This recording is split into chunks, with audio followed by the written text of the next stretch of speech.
Good morning बच्चों। आज हम सेवन्थ की साइंस की वर्कशीट करेंगे। Worksheet number 18। डेट है 2 दिसंबर। विद्यार्थी का नाम यहाँ बेटा आप अपना नाम लिखेंगे। कक्षा अध्यापक का नाम यहाँ आप अपनी क्लास टीचर का नाम लिखेंगे। प्राणियों में पोषण, ये वर्कशीट आपकी चैप्टर 2 में से ली गई है। वर्कशीट में पाचन के बारे में बताया गया है। आपको देखिए यहाँ चित्र दिए गए हैं बेटा। पहले चित्र में क्या दिखाया गया है, निम्नलिखित चित्रों को ध्यान से देखें और समझें। पहले में बकरी दिखाई गई है पत्तियां खाते हुए। दूसरे में शेर दिखाया गया है मांस खाते हुए। तीसरे में आपको वक यानी बगुला दिखाया गया है मछली खाते हुए। प्राणी भोजन क्यों करते हैं, क्यों हम भोजन करते हैं? तो देखिए आपको काम करने के लिए क्या चाहिए, हमें सबको ऊर्जा चाहिए। अपने रोज़मर्रा के जो दैनिक दिनचर्या के जो हमारे काम है उन्हें करने के लिए हमें ताकत चाहिए, ठीक है, एनर्जी चाहिए। वो हमें कहाँ से मिलती है? भोजन से मिलती है। तो हमें अपने शरीर की वृद्धि के लिए, शरीर को स्वस्थ रखने के लिए, काम करने के लिए भोजन चाहिए, ठीक है। इसीलिए हम भोजन करते हैं ताकि हमें ताकत मिल सके, हम काम कर सकें। जंतु अपना भोजन किस प्रकार प्राप्त करते हैं? अब हम इस वर्कशीट में इन सब के बारे में जानेंगे, किस तरीके से जंतु अपना भोजन प्राप्त करते हैं। तो प्राणी अपना भोजन प्रत्यक्ष अथवा परोक्ष रूप से पौधों से प्राप्त करते हैं। प्रत्यक्ष मतलब डायरेक्ट लेना, और परोक्ष होता है इनडायरेक्ट। डायरेक्ट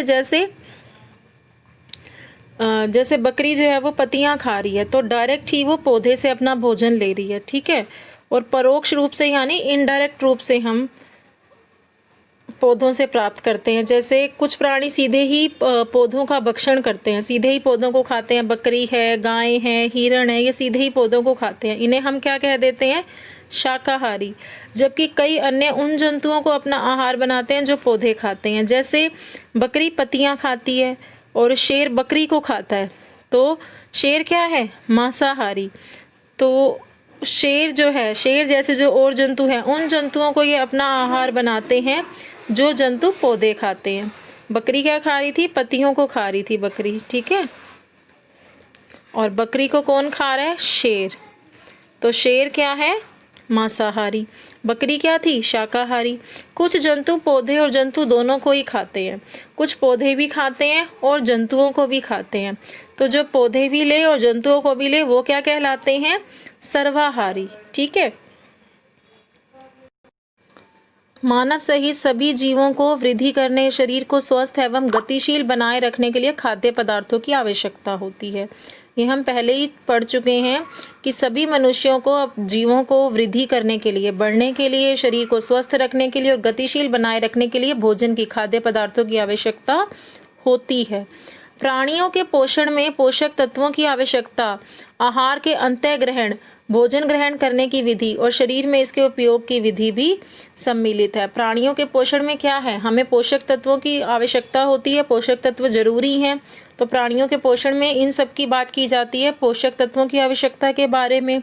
आहार के अंतःग्रहण, अंतःग्रहण का मतलब क्या है? हम अपने मुख द्वारा भोजन को ग्रहण करते हैं ना, अंदर ले जाते हैं। तो भोजन का अंतःग्रहण करना और फिर इसे इसमें शरीर का उपयोग की जो विधि है, ठीक है, फिर इसका उपयोग करना, ये सब किस में आता है? प्राणियों के पोषण में। अब हम पढ़ेंगे पोषक तत्व के बारे में। पोषक तत्व कार्बोहाइड्रेट, वसा और प्रोटीन जैसे भोजन के संगठक ऊर्जा और शरीर की वृद्धि के लिए अत्यंत आवश्यक है। कार्बोहाइड्रेट और वसा से हमें क्या मिलती है? ऊर्जा। प्रोटीन किस लिए चाहिए? शरीर की वृद्धि के लिए, शरीर के बढ़ने के लिए। ये सभी पोषक तत्व हैं, ये हम छठी क्लास में पढ़ के आ चुके हैं। कार्बोहाइड्रेट, वसा, प्रोटीन, विटामिन, खनिज एवं लवण, ठीक है। इन सबको हम क्या बोलते हैं? पोषक तत्व। तो आपको समझाया गया है ऊर्जा देने वाले पोषक तत्व क्या हैं? कार्बोहाइड्रेट है, वसा है। प्रोटीन किस लिए जरूरी है? शरीर की वृद्धि के लिए। परंतु भोजन के ये संगठक जैसे कार्बोहाइड्रेट जटिल पदार्थ है।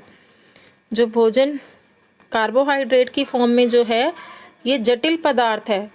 इसका उपयोग हम सीधे ही नहीं कर सकते, जटिल कार्बोहाइड्रेट का।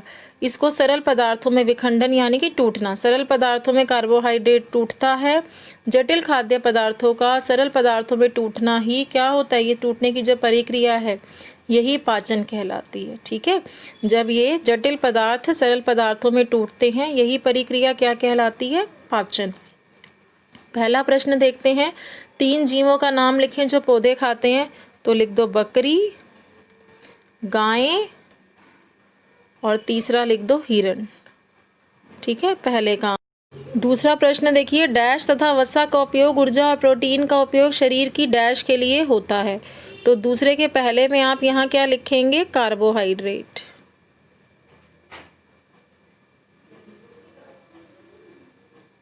ठीक है, ये दूसरे के पहले में आएगा कार्बोहाइड्रेट। तथा वसा का उपयोग ऊर्जा और प्रोटीन का उपयोग शरीर की डैश के लिए होता है। शरीर की वृद्धि लिखेंगे। ठीक है, यहाँ लिखेंगे आप वृद्धि। दूसरे के पहले में कार्बोहाइड्रेट और दूसरे डैश में वृद्धि। तीसरा प्रश्न, तीसरा है, पाचन से आप क्या समझते हैं? तो आप यहाँ से तीसरे का आंसर लिखेंगे, जटिल पदार्थों का सरल पदार्थों में टूटने की प्रक्रिया को हम पाचन कहते हैं। आपका चौथा प्रश्न है, जंतुओं को पाचन की आवश्यकता क्यों होती है? तो आप चौथे का आंसर लिखेंगे,